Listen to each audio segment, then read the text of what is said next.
وإما ينزغنك من الشيطان نزغ فاستعذ بالله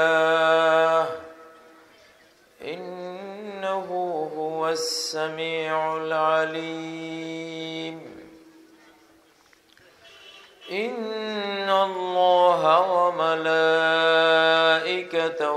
يصلون على النبي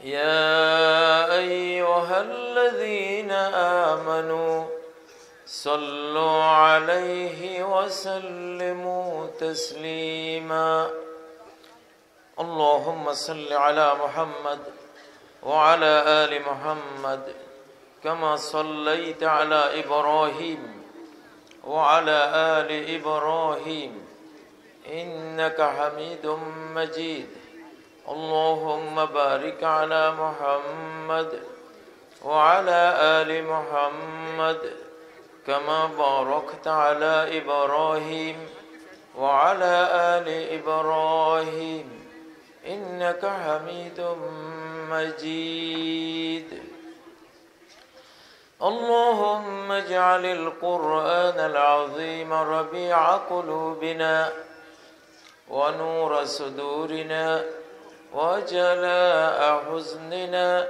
وذهاب همنا وغمنا اللهم إنا نسألك حبك وحب من يحبك وحب عمل يقربنا إلى حبك اللهم ما آتيتنا مما نحب فاجعله قوة لنا فيما تحب اللهم ما زويت عنا مما نحب فاجعله فراغا لنا فيما تحب اللهم أرنا الحق حقا وارزقنا اتباعه وأرنا الباطل باطلا وارزقنا اجتنابه اللهم أخرجنا من ظلمات الجهل والوهم إلى أنوار المعرفة والعلم ومن وهول الشهوات إلى جنات القربات এই উম্মতের আখিরাতে আযাব নাই উম্মতি হাযিহি উম্মাতুন মারহুমা আমার উম্মত রহমত প্রাপ্ত উম্মত লাইসা লাহা আযাবুন ফিল আখিরা যদি উম্মত হয়ে মরতে পারে তার আখিরাতে কোনো আযাব নাই সুবহানাল্লাহ আখিরাতে কি নেই আখিরাতে আযাব নেই এইজন্য দুনিয়ার আযাব দিচ্ছে আল্লাহ দেখেন না রোহিঙ্গার মধ্যে কি অবস্থা সিরিয়া ফিলিস্তিনে লিবিয়া ইরাকে আছে না নাই লঘু শাস্তি দিয়া গুরু শাস্তি থেকে লঘু দণ্ড দিয়া গুরু দণ্ড থেকে বাঁচিয়ে দিচ্ছেন লাইসা লাহা আযাবুন ফিল আখিরা ও বাবারা উম্মতে মুহাম্মাদিয়া হয়ে মরার চেষ্টা করো উম্মতে মুহাম্মাদিয়া হয়ে মরার চেষ্টা করো উম্মত থেকে খারেজ হইও না আজকের দুনিয়াতে একগুলি বাহির হয়েছে ঈসাই মুসলমান কয় ঈসা আলাইহিস সালাম আসবে সামনে উনি আসবে অতএব তুমি এখন যীশু খ্রিস্টের প্রতি ঈমান আনো মুহাম্মদ সাল্লাল্লাহু আলাইহি সাল্লামের দরকার নাই আস্তাগফিরুল্লাহ তাহলে তো শেষ কিভাবে শয়তান আমার চিরস্থায়ী জীবন ধ্বংস করার ষড়যন্ত্র করতেছে হ্যাঁ ঈসা আলাইহিস সালামকে তোর চেয়েও বেশি ভক্তি আমরা করি ঠিক না ওনাকে ভক্তি না করলে তো আমাদের ঈমানই থাকে না আমরা তো সব নবীকে মানি ঠিক না লা নুফাররিকু বাইনা আহাদিম মির রাসূলিহি আল্লাহ রাসূলদের কারো মধ্যে কোনো তারতম্য পার্থক্য আমরা করি না সব রাসূল নবীকে আমরা বিশ্বাস করি আমরা মুহাম্মাদি মুসলিম আমরা কি মুহাম্মাদি মুসলিম ঈসা আলাইহিস সালাম যখন পৃথিবীতে আসবেন তিনিও মুহাম্মাদি মুসলিম হিসেবে আসবেন তিনি এই মুহাম্মদ সাল্লাল্লাহু আলাইহি সাল্লামের উম্মত হিসেবে আসবেন আল্লামা যাহাবী লিখেছেন তার কিতাবে ঈসা ইবনে মারইয়াম সাহাবিয়্যুন ওয়া নবিয়্যুন ঈসা ইবনে মারইয়াম আলাইহিস সালাম তিনি সাহাবীও তিনি নবীও নবী ছিলেন তো আগে তিনি নবী ছিলেন সাহাবী হলেন কবে মেরাজের রাতে মেরাজের রাতে আসমানে নবীজির সাথে তার সাক্ষাৎ হয়েছে কিনা? ওই দিন তিনি সাহাবী মর্যাদা প্রাপ্ত হয়েছেন। এবং ইউশিকু আন ইয়ানজিলা ফীকুম ইবনু মারইয়াম হাকামান মুকসিতান ফায়াকসিরুস সালিব ওয়া ইয়াকতুলুল খিনজিরা ওয়া ইয়াদাউল জিজিয়া। সেদিন দূরে নয় যে ঈসা আলাইহিস সালাম আকাশ থেকে নামবেন। নবীজি বলছেন, দুইটা হলুদ বরণ ড্রেস পরে ফেরেশতার কাঁধে দুই হাত রেখে ফায়ানজিল ইনদাল মানারাতিল বাইদা শারকিয়্যা দামাস্ক, সিরিয়ার রাজধানী দামেস্কের পূর্বাঞ্চলের মসজিদের সাদা মিনারের উপরে নেমে আসবেন। নবীজি বলেছেন, আমার উম্মতের দুই দল জাহান্নাম থেকে মুক্তি প্রাপ্ত হয়ে গেছে অলরেডি। এরা আসে নাই দুনিয়াতে, কিন্তু 1400 বছর আগে তাদেরকে জাহান্নাম থেকে মুক্তি দিয়ে দেওয়া হলো। ওদের কাতারে যাইতে চান? সেই লিস্টের মধ্যে নাম লেখাতে চান? কারা কারা চান? আল্লাহুম্মা আমিন, আল্লাহুম্মা আমিন। হাত নামা। তার মধ্যে সেই দুই দলের এক দল হলো ইসাবাতুন তাকুনু মা ঈসা ইবনে মারইয়াম। ঈসা ইবনে মারইয়ামের সাথী যারা হবে, ওনার হেল্পার যারা হবে, জাহান্নাম থেকে মুক্ত।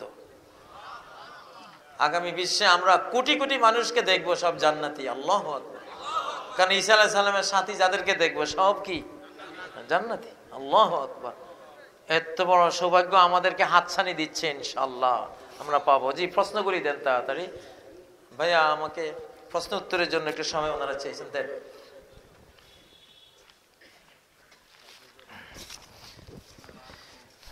আমরা যারা সহিহ সুন্নাহ মেনে আমল করতে চাই, তাদেরকে অনেক মুসলমান ভাই আহলে হাদিস সহ নানা নামে বেনামে ডাকে। আমারও তো আহলে হাদিস কয়। আমি কি বাবারে, আমি জীবনেও আহলে হাদিস না, আমি হানাফি।